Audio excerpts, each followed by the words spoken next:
What's up, friends? Welcome back to Rooted Wisconsin, where we authentically share the stories of the people driving Wisconsin business, community, and culture. Start our show off the same way we do every episode by thanking you. Thank you for your likes, shares, subscribes, comments on social media. All of that stuff helps us out a ton. Wherever you're listening to your podcast right now, if you could leave a review, that would be awesome. Leave a comment wherever you are. That engagement really helps us grow and share these stories about Wisconsin and all the great stuff we do here. So we appreciate you. We're back in the Discover Green Bay studios. Thank you to them for the studio space. And of course, our two sponsors. Big shout outs to Riverside Pizzeria. Hands down, best pizza in Wisconsin. Get the cheese out when you stop in. And by the time this comes out, decompress from your holiday season. And hopefully you're off well into the, winter, I guess. So Riverside Pizza, stop in and see Ryan. Also an excellent place to try out Forward Beverage for the first time. Paul and Amy doing some awesome stuff out of Wausau with Forward Beverage in the NA drink sector in Wisconsin. And try out all the flavors, see which ones you dig. Soft cocktails, social seltzers, and you can pair one of those up with your Riverside Pizza. Forward Beverage has a really cool map on their website where you can see all the places that you can buy in your neighborhood, and I love to see it grow and be continually more blue and blue on the map because they're getting everywhere. So big shout out to both sponsors. Let's kick off our episode today. Happy to have Nathan Deming in the studio with us. Thanks for coming in, Nathan. Yeah, nice to meet you, Brad. Yeah, nice to meet you too. Yeah, I was compelled to reach out, man. We've spent a grand total of about 5 minutes talking with each other now. Yeah. But I read a really cool article from WPR about a project you're doing, and I can't wait to learn more. But I want to.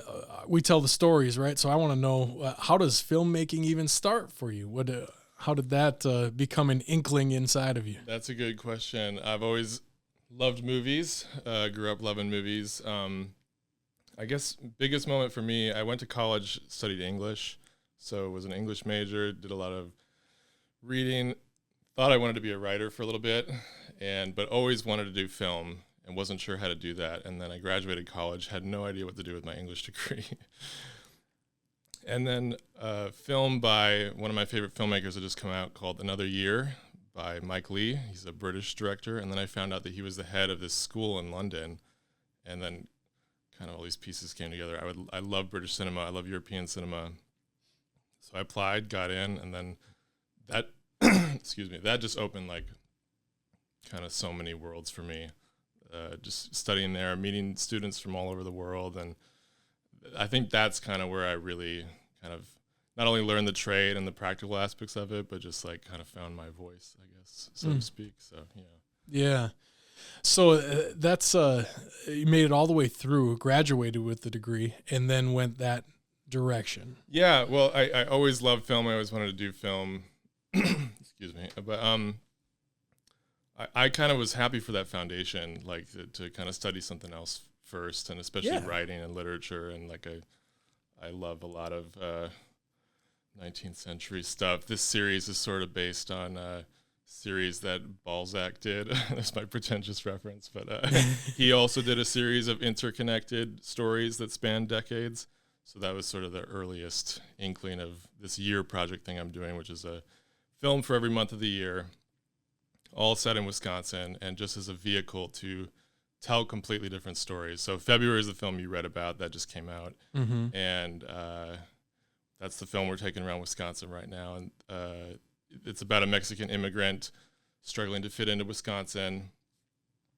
But the previous episode is about like a 75-year-old church volunteer. So you can kind of see the ways that we can tell lots of stories in the same small town, basically. Yeah. And the previous is a comedy, and this is more of a drama-ish, right? Yeah, I think they're both. I think they have similarities and differences, but the main character in January is a bit more of a loud, obnoxious, funny character compared to the very soft-spoken, quiet Miguel. So yeah, there's a hilarious line in the January trailer. I'll miss it verbatim, but she says she's inside. I think she's inside the church, and she says something like, "Well, you're not dealing with the priest. You're dealing with me." I audibly laughed out loud at that. And I love this lady so much, and it's great because that. I feel like I don't normally make stuff that's like very divisive, but I have like a 50-50 response rate of people being like, I hated that character, or people who loved her and hated her at the same time. She's clearly like a very strong, she's a sharp cheddar, you know, that's what she is. But I love her. I love her a lot. That's awesome, man. So your formative years were in Wisconsin, right? That's where you grew up and stuff like that. You're obviously in LA now, but where in Wisconsin? Where is childhood? And how I grew up in Toma. Do you know Toma? Yeah, we have the busiest McDonald's in the state. Really? That's our fun fact. Is it on like a really busy thoroughfare? It's just or where the something, buses stop. It's where the interstate divides. So okay, but yeah, I grew up in Toma. I love Toma. Haven't been there for a bit, but. Yeah, that's where I grew up. Okay, and I'm assuming you shared a little bit before we jumped on, but that's where some of the idea of having all 12 of these tell a Wisconsin story comes. I mean, looking upon it favorably and just wanting to share the story. Yeah, like you mean like from my experiences growing up, or yeah. Like, is that what, or I guess whatever it is, what drove your creativity behind this idea of doing 12 Wisconsin stories? Well, I have a lot of goals for my career that I'd like to do. You know,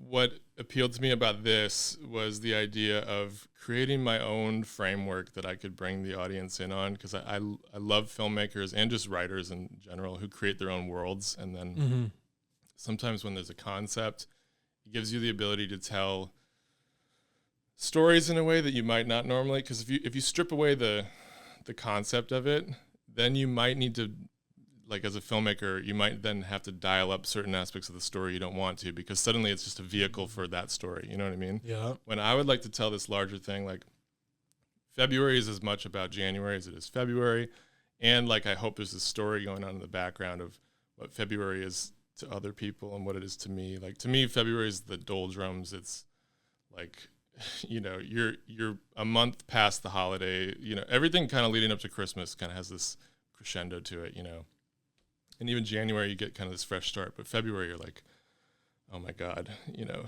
it's -6 outside. My lips are chapped. I'm tired of this. And you're still a month or two away from transformation and feeling good when you go outside, you know? So I think there's all those interesting stories you can tell in the background. Yeah. So how does that line up, being 2 into 12? Do you already have ideas of what you want 10, 11, and 12 to be, or does that come alive later? Oh, I know 11 and 12 kind of clearly, but I have up till June planned right now, and kind of the fun of this is that I can evolve as it goes. You know, like February already was like a little bit different than what I thought I was going to do right after January. Okay. And my dream is that this could just keep growing and growing around the rest of my career, and that this will always be something I can return to for Wisconsin, if they'll have me. Which is like because maybe April can be, maybe some bigger actors, you know, start to pop up in it, you know, like just keep growing the project as it goes. Yeah, and I mean, I want to talk about that too. These aren't your first films. You've been in the industry. Like, what has your career been up until now? And after, you know, coming back, what like, how did you enter into that career path? Because it seems wild to even try to do, right? Like, it has to be different than other things. And how has that kind of navigation happened? Yeah, that's I'm still figuring that out all the time. Yeah, I bet. Yeah, I mean, I had like I mentioned, went to London Film School. It was a blast. It just kind of opened my eyes to a lot of things. And you have to make a thesis film. I did that stuff. You take it to film festivals. You start to network. You build up your career. Shortly after film school, I did my first feature. It's called Speaking in Tongues, and we filmed a little bit of that in Wisconsin, but most of it's set in Chicago. And so that was sort of became my focus point for a couple of years. As an indie filmmaker, it takes all your resources and time to pull something like that off. Mm-hmm. And then, the film went to the Austin Film Festival, which was super fun. It's on Amazon Tubi right now if anybody wants to watch it or rent it. But yeah, it was a thrilling experience, and I'm proud of the result, but also it was like a second film school right afterwards, just to kind of like, there's a huge leap between short films and feature films, and not answering your question. Yeah, like it's been piece by piece. You just you feel it out as you go, you know. And I'm not, and that's one reason I'm doing these month things, is to kind of show a larger vision I have, rather than just make a short here, a short there, or something like that, which isn't a bad thing to do, but I have a lot of things I'd like to do. And as like a holistic portfolio of sorts, you're saying, right? Yeah, totally. Yeah, that's awesome, man. So I was excited to know that. I didn't know, like, it's funny to hear you say that 11 and 12 are planned pretty clearly in your mind. I didn't know what direction that was going to go. I didn't know if it was going to be, I have no idea. And it was evolving, or if it was like that, where you had it kind of planned what it was going to be. That sounds so fun to me, is what I would say. I'm excited by, I mean, to me, what's really fun about those two ideas is I'm like, I think like it'll be a decade before I will probably get to them or something. So that's thrilling. Like, I know I'll be a different person then, but it'll be really interesting to, have you seen Boyhood by Richard Linklater? Boyhood? No, I haven't.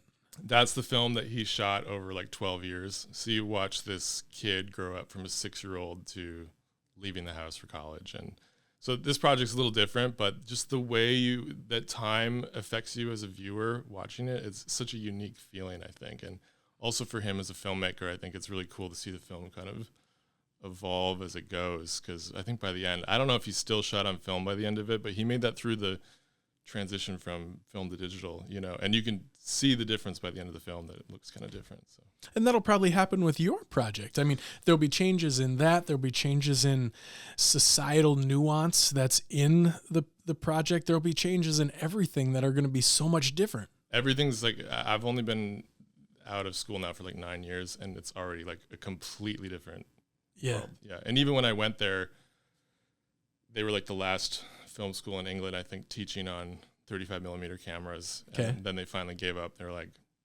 it's the old world now. And they were holding on because it was like, this is the way it's done. I mean, it's cool, it's romantic, and yeah, but like, I think I remember halfway through, they were like, all the laboratories in London closed. Like, they couldn't get the film developed. So yeah, what could they do? Yeah. So was that a hurdle for you at all? Learning that way, and then probably creating immediately in a different way.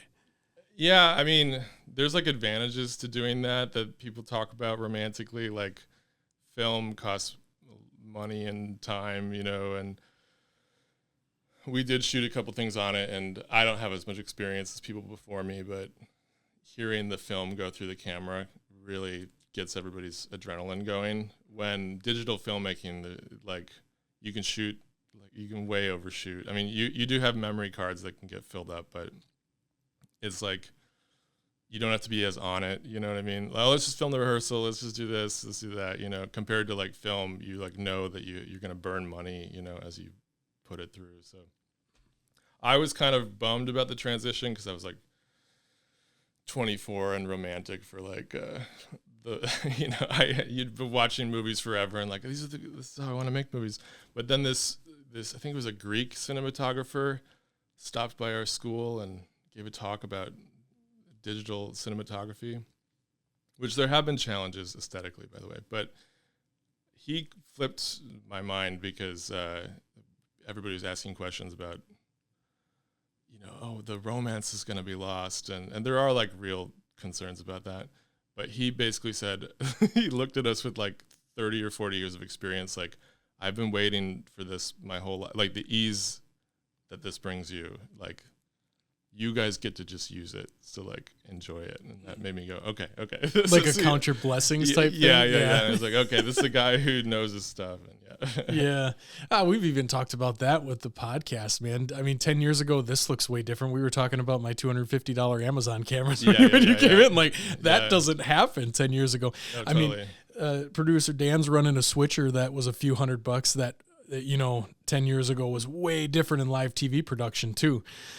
So access changed. Yeah, the approach I've had for the films too. I think the kind of production we mounted with both January and February, like January was a lot cheaper, but you're allowed to kind of hit these production levels that are a bit higher than you used to, because every year the cameras are getting better and better. Mm-hmm. Yeah. And then that romanticism you're talking about, maybe more free's not the word, but doesn't that put maybe even a little bit more intention or pressure on making that romanticism come to life in your story as opposed to the aesthetic?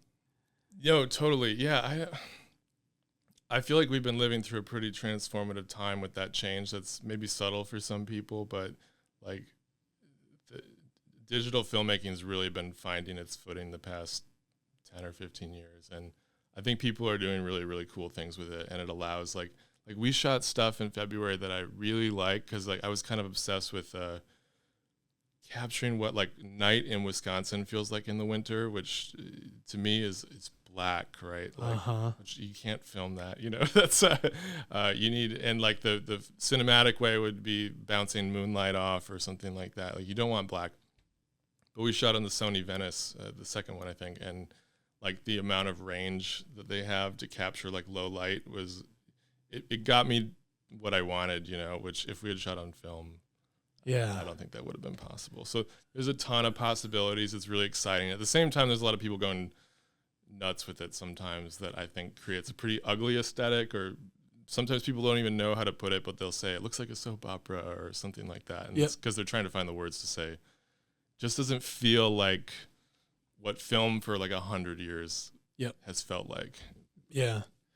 It's awesome hearing you describe that picture.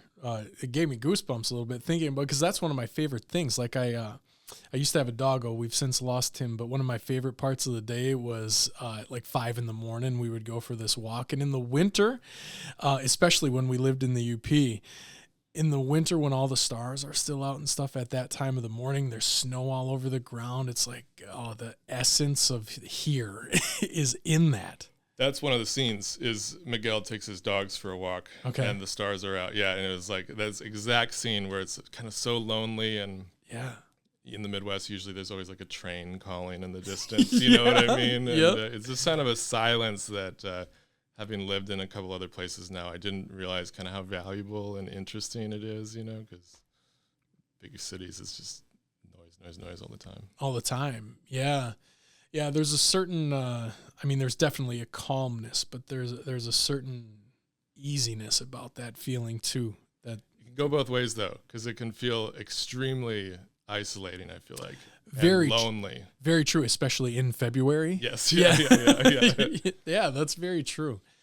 Yeah, I can't wait to check out the whole film. I love the premise of it. The concept of it is fascinating to me. I think it melds a lot of different worlds together that can bring a story to one. I love it. Are you an ice fisherman yourself? No, I got into it for the film. And so in that way, I was also a little bit in the headspace of the main character, which is like, I don't know much either, but I found it very attractive. And so the film follows, Miguel's like struggling to fit in. He's like a month into being in America. Yep. Can't seem to make friends. He's staying with the sister's family, who are kind of more adjusted and like comfortable, but he just can't seem to fit in. And then he stumbles on ice fishing and slowly kind of realizes like, oh, maybe this could be the hobby that gets me into things. And I've had similar moments when I've moved, you know, you feel so kind of strange and alienated in a new place. But mainly with ice fishing, I was just so fascinated about it because it's so Wisconsin or so Midwest. Yeah. And there's something so fun about it that, well, first of all, just aesthetically, like the nighttime fishing, like I went out there and did it with the ice fishermen in the film. And just, you're like sitting on a black void. It's really strange. And then it's very meditative. You're just staring at the hole, waiting. It's somehow very different than normal fishing, which I've done a ton of, you know. Mm-hmm. And it's very calming. But I also loved that it's like some escape that anybody can have of any class background or whatever. Like suddenly, and this kind of comes, I think, too, from living in big cities for a bit, where you realize it's kind of like no inch of space you can ever have for yourself really in a big city. Mm-hmm. But in Wisconsin, places like this, like ice fishing, suddenly you're kind of the king of a corner of the world for a little bit. And I went one time with Richie, who plays the ice fisherman, and when we went out, I think it was like -14 with the wind chill, you know, it was just awful. And then he built the tent, we got inside, and like within 5 minutes we were down to like, you know, t-shirt and stuff, you know, and you're warm, you're cozy, you're swapping stories and stuff. It's cool. Yeah. Yeah. And I think that's the perfect, the perfect lens to bring that story to life of someone who's feeling lonely and isolated because of that, because of the perception of something, and then the actuality of when it happens and how that can, what I'm assuming happens in the film is opens doors for him that probably wouldn't have opened without it, right? Yeah, I can share that. Yeah, the final, the second half of the film is his brother-in-law hooks him up with a kind of odd coworker named Carl, played by Richie, who's an actual ice fisherman, not an actor. I found on Craigslist, and he's nice. He's great in the movie. Yeah, and so it's the rest of the film is basically their night on the ice together, and for a while you're not really sure how it's gonna go. So okay, yeah, they're very different personalities. Oh, I love that. How does that process come to life? I probably haven't been on Craigslist for 7 years. Did you just post on there and say, "Hey, looking for an actor who's an ice fisherman who wants to be an actor"? Yeah, basically. That's sick. Like the majority of the cast was Latino, so we cast them out of LA. Yeah. And then I was casting there, and I was casting in Wisconsin, and I wanted it to be this very authentic character, but I kept getting self-tapes, no offense to them, but it was very forced and very like trying to do a Fargo accent, you know, or just something like, it needed to be authentic, you know? Yep. So I thought, if I'm going to find this man, he's going to be on Craigslist anyways. So I just put the ad up, and it was pretty fast. His wife emailed me a picture of him, which could have been a close-up in the movie, and was like, "This is my husband, ha ha ha." And you're like, he's perfect. I was like, he's perfect, and he had never acted in a film before. He's like jack of all trades who plows in the winter, does roofing in the summer, and hasn't done anything like this before, but then was just like, yeah, I'll do it. I'll do it, you know? Yeah. And it was so much fun and so interesting to work with somebody who, like, as an actor who, like, he had, but it was, I got chills on, like, one of the final days because he was, like, nailing lines. Like, it felt like watching a movie, you know, where before that I was kind of coaching him a bit. Like, let's figure out how we can make this moment work. And, like, he had a lot of raw talent, but it was cool. By day 4, he was like nailing stuff. That's awesome. Yeah. What's up, friends? Beautiful winter day in Wisconsin. We're one perch away from a limit, enjoying a nice forward beverage, nice warm shack. What else can you ask for? Try out some forward beverages. Check out their website. Grab them wherever they're available near you. That had to be a challenge, right? Because when you're trying to represent a place that you know intimately, that you grew up, and you're casting nationwide, I think that's a challenge for the actor, right? To actually hit what you're looking for as the filmmaker, because like you mentioned, like the Fargo accent, like stuff like that. I love Fargo. Oh, it's awesome. Yeah. Nothing wrong with it at all. Yeah. But at the same time, you're aiming for a unique culture that you have an in-depth understanding of, that if you're casting nationwide, it's like they need some research to be that ice fisherman because like he's just that way because it's who he is. Yeah. And I kind of believe that casting sometimes is 75% just who the person already is, basically, or what they bring just as themselves in their life story. And that man, I knew whoever he would be before I met Richie, I was like, he's probably not going to be into theater. Mm-hmm. You know, he's probably not going to be in the normal spaces I'm looking for. Mm-hmm. It's not going to be authentic. So yeah. Yeah. And I'm talking even for the rest of the cast, right? Yeah. Yeah. So that guy makes a ton of sense. But the rest of the cast, I'm sure some of them, or you said a lot of them didn't have ties to Wisconsin. None of them do. Yeah. They were all from Los Angeles. Yeah. Yeah. So probably tough to make that leap, but I guess that's their gig. They were excited to come. And I think, I don't want to speak too much for them, but I felt like maybe it was maybe similar to experiences they already had. You know, they kind of understood, like they just brought their own immigrant experience. They're not all first generation immigrants, but I mean, they got the story and they, you know, figured out a way to tell it in their own way. So yeah. So when was it?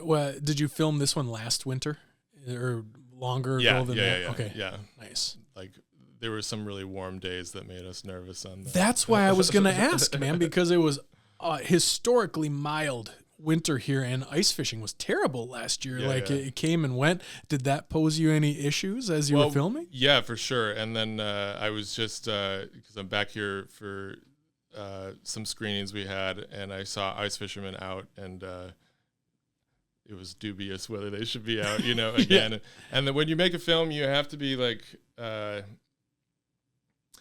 you have all these contingency plans, right? Like it's not just shooting your thing, right? You need to, and we have insurance we bought, you know, we need to justify things. And like, what's our plan if, like whether you're firing a fake gun or if there's a fire in the scene, you need to have a backup plan. If you're driving on ice, what's your plan?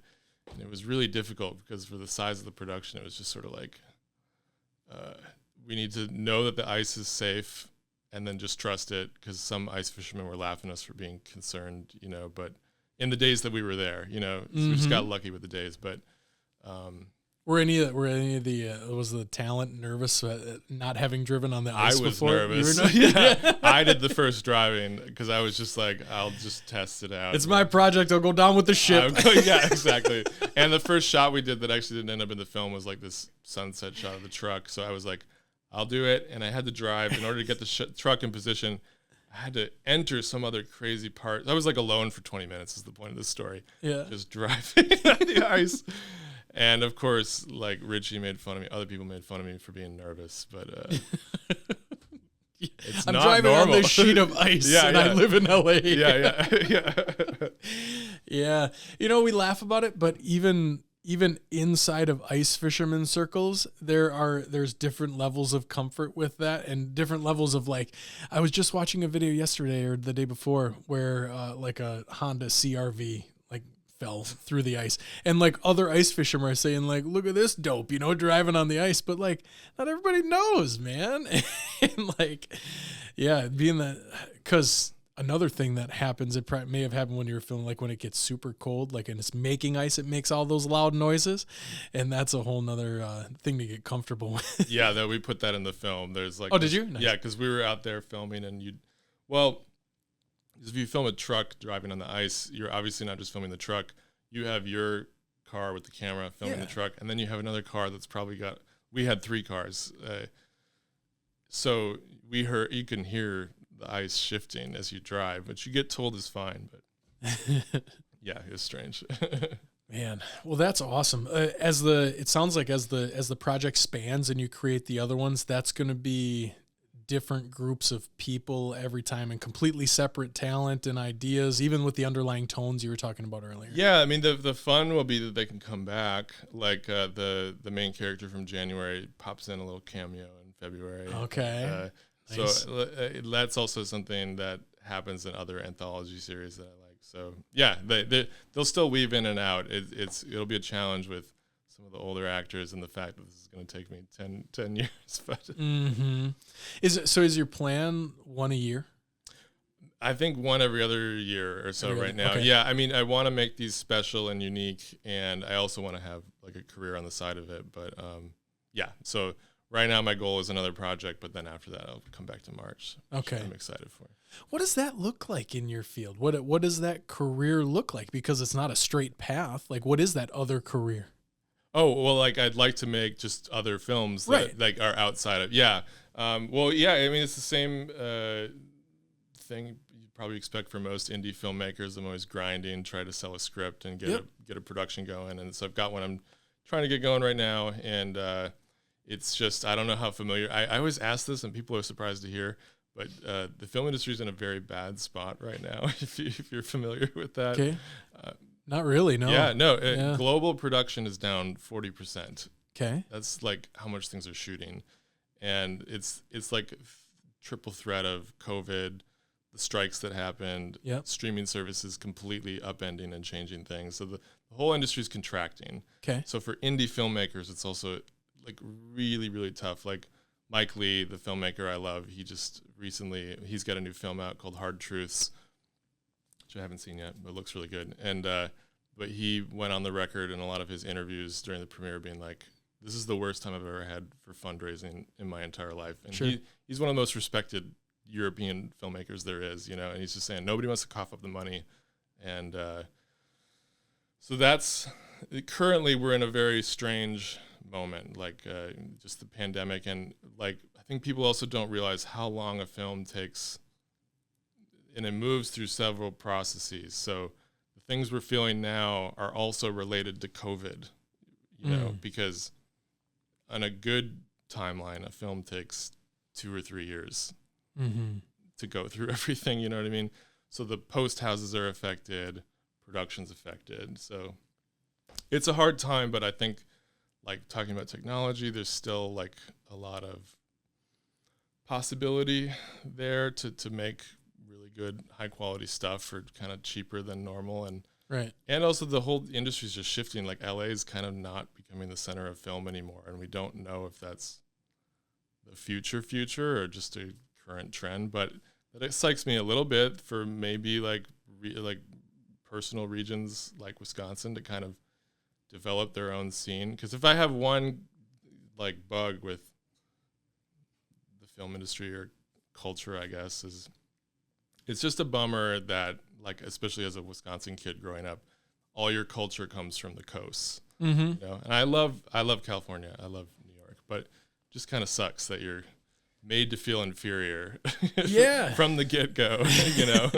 and I don't think it always has to be that way. And we our state has such a culture and an identity, and I think with there's so much going on that I think it would be possible to cultivate more of a cinematic identity, more identity along other lines too. So.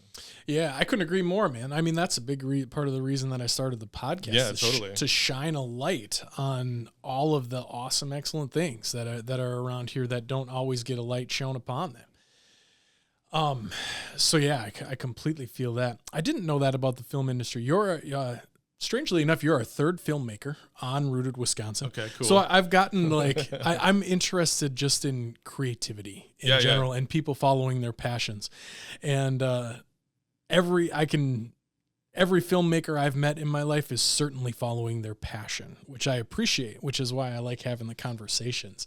But no, I didn't know that about the industry as a whole. I'm not that intimately connected that I know. Yeah, I think people don't understand how expensive it is to mount these things, how many people get involved. I mean, there's a lot of roles I didn't even know about until I went to film school, and then you get a formal, you make videos with your friends growing up, but there's a lot of really formal jobs that need to be paid well, like all these things. And then I think people just see something pop on the screen for an hour and a half, and hopefully they love it, but also then they just are like, well, what's next? And you're like, yeah, okay, you need to understand. Yeah, that was 3 years of my life. This takes a lot of time and effort and scrounging. And well, one of our recent previous guests referred to that concept as our microwavable society, and that's kind of true, right? Like instant gratification. We want things now, and then once that thing's done, it's like, okay, what's the next thing now? I don't even know for myself. I haven't figured this out yet, because like I'll go see Gladiator 2 or Wicked. Those are $250 million productions that employed thousands of people and tons of technology and were worked on for years. I'll watch it and I'll go, and then I'll go home and I know I'll fall asleep watching like a YouTube short or something. You know what I mean? Yeah. Dude. And I like cinema, so I don't know what's happening. There's just so much out there now. Yeah. Actually, on the drive here, I stopped in for some McDonald's to, can I say that on the show? Yeah. And there were, 10 in the morning, all those old guys sitting around. The coffee clutchers. Yeah, the coffee clutchers. They were talking about streaming services. And they were all like, oh, well, my son Joe has got me on his. And it was so interesting to hear. And then one of them was like, there's too much to watch now. It's like, there's so much. I don't know what to watch. everything that I think too, and that we're all probably thinking. And yeah, that was funny. And you just hear it come from a voice that you wouldn't expect it to be the demographic. Yeah, and the fact that they're splitting, like the way that college students or anybody like tries to rip off Hulu or whatever, Yeah. Yeah. We just saw. We just laughing about that earlier in the week. My wife's sister. We use her brother's Disney Plus, which I probably shouldn't say in the podcast. And like we popped it on yesterday, and she saw her sister's name on there too. She's like, "Look at that! She got on Ben's bed." The funnier thing I've run into is I didn't realize, I won't name who in my family, but there's a shared account on one of these streaming services that I didn't realize they don't want you going on their profile because you'll screw up their algorithm. Yeah. Like, what? Who cares? Well, it's instant gratification. If they mess up the algorithm, then you have to click more buttons to find something you actually want to watch. Yeah. Yeah, that's so true, man. I mean, just as someone not even involved in the industry, I watch less movies now than I used to. And I guess I didn't think about that until we're sitting here thinking about it. I don't know why that is, though. It's just something that happens to me, I guess. There's clearly, I mean, cinema, like people going to the movie. When's the last time you went to the movies? Oh, goodness. Over 5 years for sure. Are you serious? Yeah. Oh my gosh. What do we have to do to get you back? What do you need? Oh, that's an excellent question. Did you stop because of COVID? No. Oh, okay. No. I'm trying to think of what the last movie was. It's not even immediately in the front of my mind. What would it take to get me back to a movie theater? Something that tells a story that touches me. Interesting. That's what it would be. Do you feel like it's just too repetitive or like nothing? There's nothing, thinking of an exposure thing, there's nothing that crosses my screen that jumps out that says I have to see this right now, as opposed to in the comfort of my couch in 8 months past that. Totally. Oh, okay. Yeah. So you'll watch it at home. Yeah, still much less than I used to, though. Yeah, and I don't know why. I don't know. If it's just the, I guess up till now, I've chalked it up to aging and becoming a dad. It would just takes more time, that would make energy and stuff. So that's what I've chalked it up to. But that's more of a cop out than anything, I think. Like I still have time. If I want to watch a movie, I could watch a movie if I want. Well, what about your kids? Do they? Because the thing I'm noticing with kids is they're way more into YouTube than like even TV shows or like. Yeah, for sure. Well, he's only 3. We really limit screen time. And the extent of his TV watching is probably either live sports that I'm watching, so he watches it de facto, or he loves Little Bear. So he watches Little Bear. Yeah. That's the extent of his watch. And outside of that, he'll ask me, it's funny you say that because he does ask me to watch stuff on YouTube. So we do that together. We'll watch like a 10-minute YouTube video, something that he's interested in.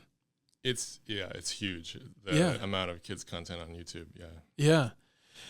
Huh. Fascinating. And you wonder how that translates into the future of the industry. Well, yeah, I have theories.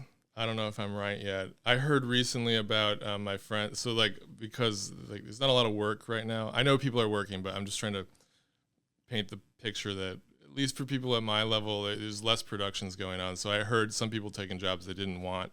Okay. One of them was called verticals. Which is movies shot entirely for TikTok that will be broken down into 90-second intervals. So what that means is every 90 seconds there needs to be a cliffhanger. So imagine the template of a normal movie, but you now have like a minute. Time to me is very important in a film for building the world and the atmosphere. And sometimes 2 minutes, depending on where it comes in the film, sometimes 2 minutes can feel like 10 seconds or longer. But the fact that they have to do that means that by the time you're on, I don't want to do the math in my head, but the time that you're like at an hour 20, which compared to the way we've seen narrative filmmaking for 100 years or so, now it's like in order to keep having a cliffhanger, you can imagine the amount of ways they've worked into like the most insane situation possible, right? So that you'll keep watching. And I actually saw, I don't know if I should say the name of the movie, but I saw a recent like big movie that I got really paranoid that same style was entering it because basically it didn't follow the same narrative conventions of setup and payoff. It just kept repeating things on a loop over and over again. So that by the time I walked out, I was like, I feel like nothing happened. Well, a lot happened and nothing happened, you know what I mean? Yeah. But if you're breaking it down into YouTube shorts or things like that, and maybe that's their goal. I don't know. I'm not in that cabal room figuring it out, but it seems like these are the things. And even like old movies have gotten really successful on TikTok. Old now, but like Mean Girls really, I don't know if you heard that a year or two ago, like blew up on TikTok just in 90-second intervals and stuff. I didn't know about that one specifically, but I've been down that rabbit hole. Of it. They'll catch me with a movie that I haven't seen before, and then it'll be, it'll say part 1, and then I go there, and I ended up taking in 11 or 12 parts of that movie, which I think is okay. But when I think of creativity, and I'm really passionate about storytelling itself. Mm-hmm. Yeah, me too. When I think of forcing that idea without those people have more ideas than they can fit in 90 seconds, but it's like, how much can you chop out? Is it eventually going to be a every 15-second shot of dopamine that we need to keep going?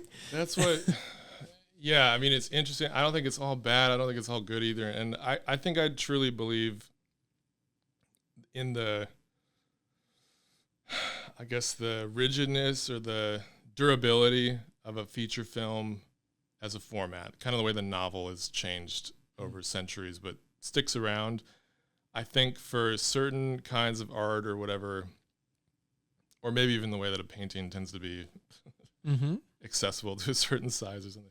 But something about 90 minutes to 2 hours to 2.5 hours is a really good chunk of time for the human attention span, even as it gets accelerated by the internet. To sit down and experience a transformation, because that's what I think we all seek when we go to these things, is to live another life as whatever, as an Avenger, or in a drama that is well thought out, realize something about the world that we didn't notice before. I think there's something really beautiful and durable about that format that will always stay there, but we're going through massive changes because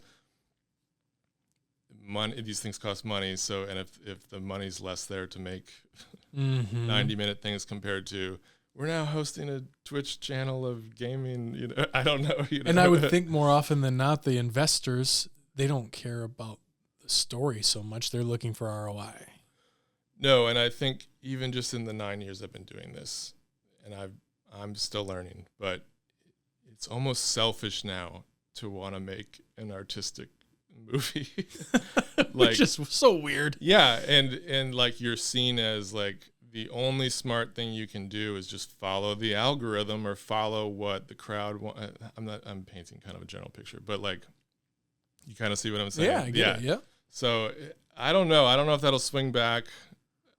Hopefully it will, but it's weird to me that, like, because especially when I went to film school, there was kind of this huge expression on telling your own personal story. That's also a little bit different, I think, than like a generation before, which would have been like, I don't know, create a complete piece of fiction or something like that. This is like put your identity into the film. I don't know. It's seen as more and more selfish to do that, which is, or just to try to make something, I guess, to put it simplistically, artistic or off the beaten path, or try to challenge a viewer or something. It's like, sure. Yeah. And if I'm reading it or I'm hearing you right, you're thinking from inside industry is looking at it like that. Because I think externally, I think the people who consume the content, I don't know that they feel that way, but I'm wondering if internally that pressure happens, because eventually in all industries, when shifts happen, there grow some curmudgeons around that are like, I can't tell my story, so I don't want them to tell their story. I mean, I very well be what I could be saying right now. But are you saying, like, as a consumer, it's still, you feel like there's enough there for you? Or? I think there's value, and I think there's appeal, which is more relevant when we think of what makes money. I think there's appeal to having someone do something that they're passionate about and put some of themselves into it, as opposed to making something purely because we know it's going to make X amount of dollars more than we spend on it. Yeah. I think from a consumer lens, there's still a ton of appetite for that. And I talk about that a lot, actually with the podcast, like with the experience and kind of knowledge that I have from other realms of my life. Like I could have thousands of followers and, make stuff that just immediately does really well. I know social media algorithms really well. I don't care to do any of that stuff. I care to do stuff like I think there's a ton of value in this conversation we're having, and the followers that we do have see that too, and I think there's appetite for that, man. No, yeah, I might be backing it up more to probably the investor class or the people that have to help you get it made. Yeah. That's where it's seen as like what are you doing? Just tell me it'll make X amount of dollars compared to. But no, I agree with you, and this is definitely something I'm trying to do too. Is just I want to find my audience. I want to make my things, and then hopefully find people who say I really want to see, because that's how I experience a lot of things. Well, we all do, right? You find somebody you want to follow, and you go, I'll support you. I'll follow you. Yeah. Whatever you're making. Yeah. Mm-hmm. Yeah. And thinking of that concept, that's what one of the other filmmakers that we had on the show did. She leveraged a network of people that cared about a certain topic, and she made an awesome documentary about it that has done really well. And it's all been like that type of funding. Like, hey, I like what you're doing. Here's $50. It's not like that one ultimate decision maker saying, yes, that will make me money. Here's totally. Yeah. Yeah. So I don't know. I hope that doesn't go away, man, because like that's part of it. That's part of, the people. You see people all over on social media that are making a bunch of money by catching eyes and keeping them. But does somebody at the end of it have that feeling you were talking about earlier, that they experienced something they didn't know, or that they learned something, or they were able to escape their reality for a while? Or is it just something that grabbed their eyes and they didn't even know why? That's a good question, because I've been on like a YouTube rabbit hole lately of like really practical DIY stuff, you know what I mean? Yeah. Like watching drains get unplugged, or, stuff like that, where you're just like, but it's fascinating, and it's probably a lot better than 40 years ago. If I would have been like, oh, my drain's clogged, I'm gonna go to the library. Yeah, find a book. Oh, it's not working, that's a different kind of consciousness change that I think. I mean, there's levels to it, and maybe I am a curmudgeon. I've been wondering that a little bit lately. Like, I hope this. I think the format's durable. It'll always change. It has changed over the past 100 years, but we're definitely in a bit of a lot of stories have been told. Yeah, right. It's hard to tell something fresh, and then even on the biggest level, a lot of remakes and sequels and stuff, which can be fun, but also like sometimes I've got a nephew now, so I go down the toy aisle and I just see, compared to the toy aisle, that's hard to say, toy aisle, that I remember as a kid, which would have just been kind of very generic, I don't know, space, Legos, like generic military bikes thing, hanging from the ceiling. Yeah, well, they still have bikes, but now it's like Lord of the Rings. It's all these brands or whatever, and sometimes I'm like, there can be new things, right? We can come up with new stories. I love Lord of the Rings. I love Star Wars. I love these things, but they have to dominate every aspect of it. That's one of now that conversation I'm familiar with. That's happening, right? Not so much from. It probably is inside the film industry of the people that making them too, but also from a consumer perspective. Like, I hear that a lot, and I feel like I read a story about, it was a certain demographic. I can't remember if it was millennials or Gen X or something, but it was a group of people kind of pseudo pushing back or revolting against that concept of, I didn't know that. Don't make this, don't make, the seventh whatever, or don't bring back another I don't know, Avengers or whatever. Don't make another one. Tell me a new story. And I can't remember what the demographic was, but it probably would have been interesting to talk with you about. Well, I did. Did you see Alien Romulus? Okay, I liked that movie, but I also thought, like, I wish it wasn't an alien movie. Okay, because I love alien movies, But up until then, I was just imagining like if this was an original film, how exciting that would be, because there's kind of like the alien stuff doesn't even happen until the middle of the film, so it's like brand new world, brand new stuff, and it's like a bummer that it could have been a great new sci-fi, such a rich space sci-fi, such a rich genre. Like, yeah, why can there only be with dedicated 4 fans properties? too that you think would Yeah. flock to it if something called their attention? Yeah, totally. But it's risky because if you screw up, Yeah, $100 million down the drain. Yeah. yeah. What does that process look like as a filmmaker? So I've learned a lot about the uphill battle that even distribution is from our previous couple guests, like really cool projects that they did made come to life significantly different. But I never knew how much of a uphill battle even distribution was. What does the front side of that look like, trying to like fundraise for a project when you have people like it has to be tough, right? They're both processes that are less fun than the actual filming. I'll say that. I love fundraising. I love distribution. Well, when I learned a ton on my first feature, where you kind of have this naive idea. I think it's a good idea. It shouldn't be naive, but you're just like, I'm gonna make my film, and we'll find the audience for it. And we went to film festivals with it, and got good responses. And then I got into talks with distribution people, and then realized that I was in like a meat market suddenly.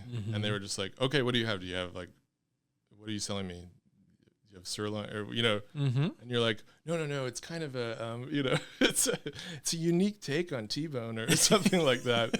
And they're like, I don't care, I can't sell that, or I can't sell that, and Sure. Ultimately it's kind of funny because my film Speaking in Tongues is about a kid who gets sucked into a mega church and gets invited on an evangelism internship to Chicago to do street evangelism, so kind of like Mormon missionaries and stuff like that, which I actually did when I was 18.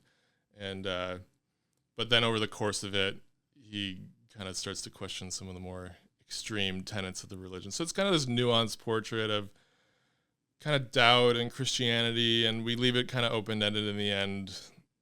We try not to just make it like anti-Christian or anything like that, or just some atheist screed, But then the way to sell it, suddenly it's a faith movie because that's its marketability, which I was a little bit excited about because I thought, okay, well, we'll sell like this kind of hopefully nuanced movie, and if they don't need to come to the same conclusions I did, which is I'm not really religious anymore, but I think we highlighted, like, because even when we made the movie, it was like kind of for the world I grew up in, there was less talk about like if you were against homosexuality, that was like fine, and so my church was promoting that, so one of the realizations the kid had is the very obvious realization that that's not a great belief, and so and I know there's plenty of other evangelical kids raised in that world, so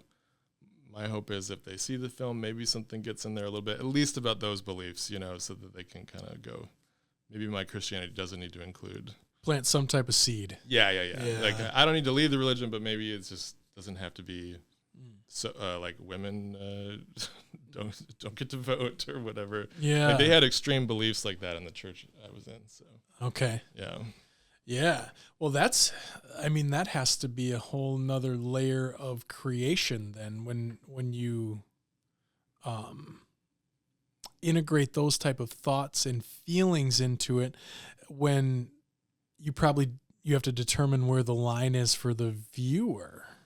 That was the hard thing about that project. Yeah. It's cause like I had my very strong beliefs, or you want to be really satirical at times, just be like, this is so ridiculous that they this belief is, and I was basing it on memories from like 10 years prior, so they even were, Bush administration times, and it was a challenge because again, I didn't want to make something that maybe a young Christian would watch, and then because when you're being made fun of, you know what I mean? Right. You'll see it, and then you'll just turn off. And then alienate, yeah. Yeah, and you'll just go, because I was like that. I was pretty religious just for a couple of years in my college years, and I knew when I was being made fun of, you know. Sure. I knew when culture was mocking my very important beliefs to me, you know. And sure. So. That sounds like an interesting path, man. Can we talk about that journey a Sure, little bit? sure. Yeah. I just realized I brought up a lot of stuff. No, that's all right. That's what it's all about, man. What? So you said inside of your college years, was it that wasn't from, you know, growing up a certain way or anything? Like it was something you gravitated towards and then away from? No, it's funny. My parents are all very like progressive, liberal Methodists, and I grew up with, this kind of more. We went to church every Sunday, but like, what is God? Forgive each other, you know, and it's just kind of more lightweight, I guess, theology or something. And then I don't know what was going on. I don't know if it's because I was homesick or something. I went to college in St. Louis, so first time I left Wisconsin. But the first group that kind of took me in was a church group. And they just happened to be very big on rituals and emotional experiences. My film's called Speaking in Tongues. So they kind of push these big events on you that suddenly you go, well, yeah, I saw that guy get healed, or I saw that guy speak in tongues. Well, what is that? It has to be real. How could they all be making it up, you know? And so it was very appealing for a couple of years. Sure. Well, I mean, that happens. There, you know, in those transformative stages of life, human nature is collective. Human nature is communal. Like you want, like we're drawn to something that calls us in and includes us. And I mean, that's why those scenarios or those groups have very like, not so much just the rituals, but like onboarding processes of like, that's how they grow, is it starts with that. And then X amount of those people will just say, okay, this is me from now on, and not veer a different direction. So after doing that for a couple of years, how'd you start veering a different direction? Well, that's what the film's about. Okay, so we can't give it away. No, I can talk about it. It's also on Amazon. There is some stuff I didn't put in the film, but political things started to come up more. You know, Okay. I realized that like it'd be coming from the top down in this church, and a lot of you, I know that people can have many beliefs. In my experience, it was very tied to what the pastor was saying at this, you know what I mean, like at your location. And there was actually at the time, it's kind of funny, there's this moment that passed that I think a lot of people probably forgot about, but for a couple years when I was in college, which is like 2009, 2010, there were some superstar YouTube pastors. This guy named Mark Driscoll was really huge, Mars Hill in Seattle.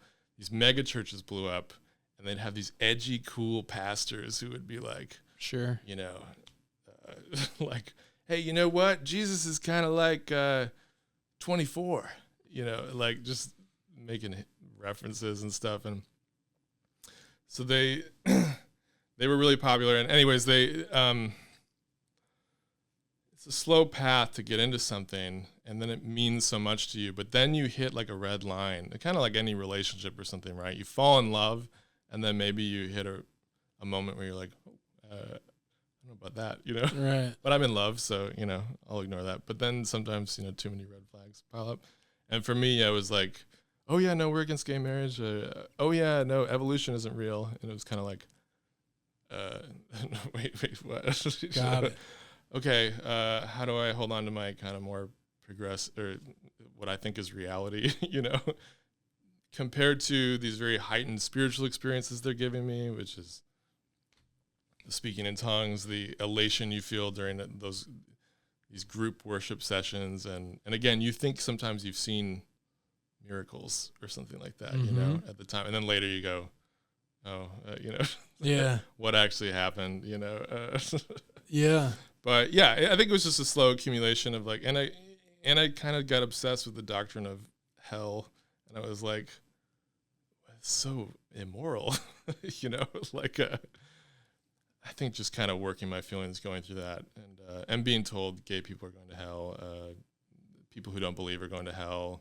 I was told my family members were going to hell because they weren't a part of this specific brand of Christianity. And I think that all accumulated enough for me to go, man, I can't accept this, even though I love the good parts of it or whatever. But right, yeah, balanced against the belief system that kind of gradually just like built over time of things that like, ooh, yeah, like you said before, ooh, I don't know about that. And then once that hill gets big enough, that's interesting. I think that probably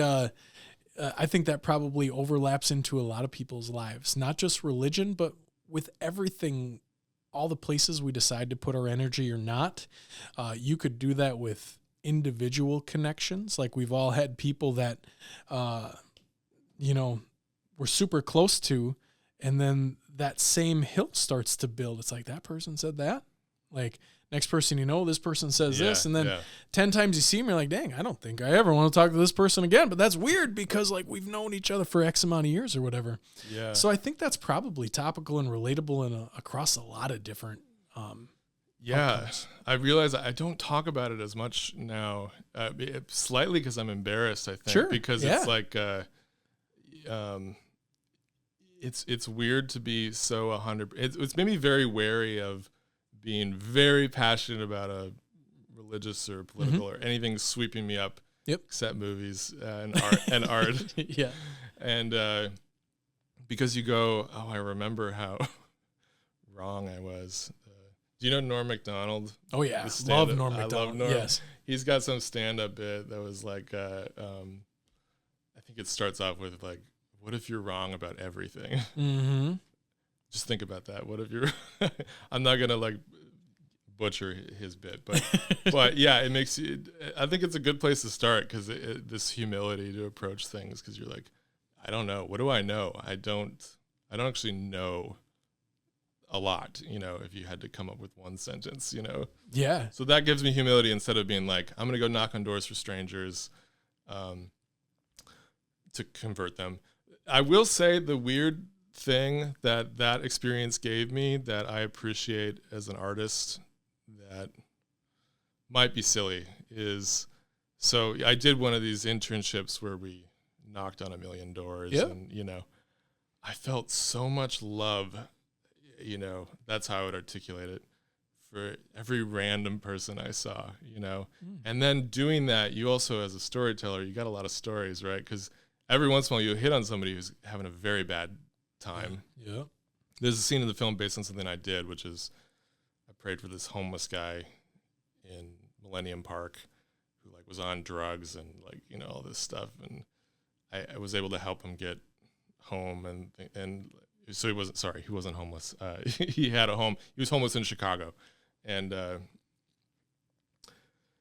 I think as a storyteller, that gave me some foundation for what I like to do with my films, which is I just like sound corny, but I'm so interested in everybody. And that's part of this year project thing too, is I just want to pick up the roofs on every house and go, what's going on in there? Like I feel a lot of people find the 75-year-old church volunteer who's saying, you're talking to me, sweetie, like they find her very grating. I love her. And I love people like her, and like because also that's a portrait of this church is dying, and it's still running because of volunteers like her that get no respect or anything. I think she says that almost to Rodney Dangerfield. And then I love love Miguel too. I love his family. I love there's people. I don't know. I just I think it was a good place as a storyteller to just not ignore people, and go like, what is going on? There's so many layers that make us kind of like ignore. Like it's like being on the train or something in a big city, and normally you're just zoned out, right, and staring ahead. But during those experiences as a Christian, I stared out and just saw like, oh my God, all these consciousnesses that. At the time, I thought the expression was needed saving or something like that. But now what I can appreciate in my own silly form of nirvana or something is just like the connection of just we're all human, we're all, together. And I'd rather connect with that than just be on my phone or, you know, I don't know. But No, I'm I trying. No, I get what you're saying. Yeah. I don't think that's silly at all. I think that's needed. Maybe not through the lens that you found it through, but in general, I think that connection and appreciation is, if nothing else, that concept of you might be wrong. Like when you were telling that story, there's a music artist I like a lot named Paul Thorne. And I think he has, don't quote me on it, but I think his father was like a Southern Methodist preacher or a Southern Baptist preacher. So he had a connection to a pretty stern, confident look at a specific religion. And he has this awesome song called "You Might Be Wrong," and it's about that concept of like how maybe I've heard of that. Yeah. Yeah, he's a really unique artist. Just how he sings and plays and stuff, and as a storyteller. But I think about that concept all the time when I see someone who's like staunch one side or the other in politics, or like somebody who believes in one societal norm holistically, wholeheartedly, nothing else. Like they would die on that cross. It's like, that's good. I'm glad that those feelings exist, but at the same time, I'm not that certain about really anything. You know, like it's tough. No, totally. Yeah, I feel that politically as well, especially, I mean, that's part of what February is like. I don't like spoiling the ending of it, but I have a firm belief that we have more in common than we do so much different. More. And, you know, in this ice fishing tent for a good chunk of the film, we have brand new Mexican immigrant and like this kind of crusty old Wisconsin ice fisherman. You'd expect there to be tension there. There is tension at times. I don't want to give away the ending, but I will say that I believe I think at the end of the day, we want to connect.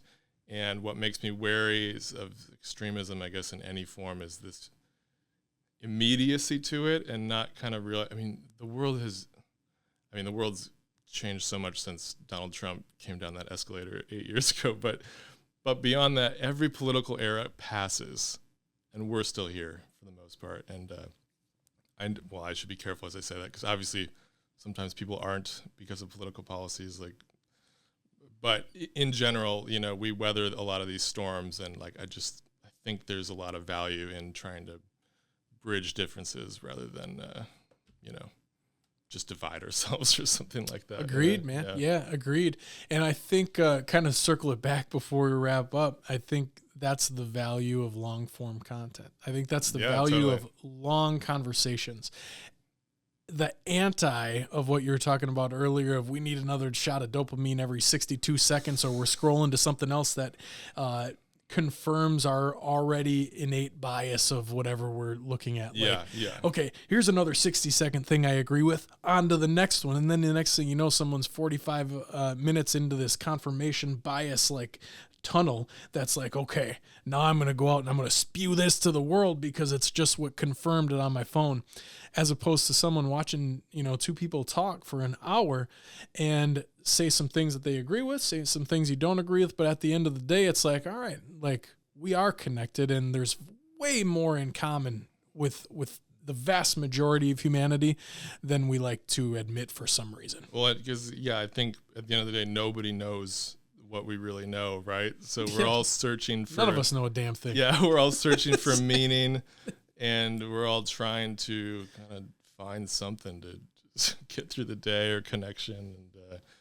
And I've thought a lot too about what changed my mind, right? And this current kind of social media thing didn't exist when I was going through that, and I worry or wonder what I would have been through because I was already sticking my head in the sand with books and like some of those YouTube pastors. I'd watch their videos and be in the echo chamber, but the more reductive it's gotten, where it's just you can just bury yourself, and the algorithm also then feeds you just the same content and stuff. And the stuff that I always change my mind later. You know what I mean? I can have a argument or a intense conversation about something, and maybe be mad in the moment because I thought I was right or something. But if something's wrong or something, it's like a ripple effect. You know, it takes a while, and then you go, "Oh, I think yeah, man." So I think that is what's important about long conversations. Yeah, curiosity, and I think that, you know, if you can be curious about learning things that maybe you don't know. I think that's where growth happens, and it just happens in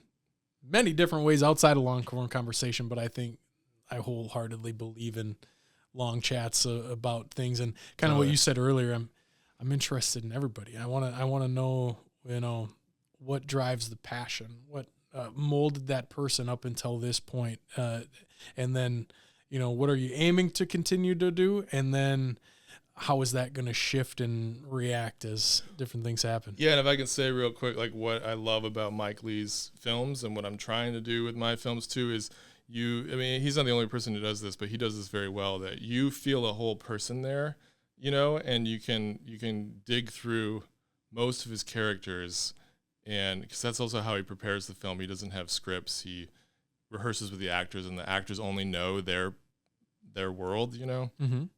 But anyways, as a viewer, you can unpack and go, oh, I do see that person's worried about their bills on Friday, or, just everything that informs us. And I think kind of the more standard storytelling way is you just try to strip away as much information as possible to serve the plot, Mm-hmm. So yeah, I love that. I love, and that's what I hope to continue to do with March, April, May, June, is hopefully show Wisconsin stories that haven't been done to death a million times, and show what I see when I drive around the state, or when you drive around the state, and hopefully see some people that are new to you. I love that, man. Appreciate you coming in and chatting. Yeah. It was awesome hearing your story. I hope all of 12 of them blow up. Thank you. Can I say real quick, this is not just, I'm not lying, this is good. And I've been into the NA stuff lately because it's nice, because I want to go to the bar, but I don't always want to drink, so. Yep.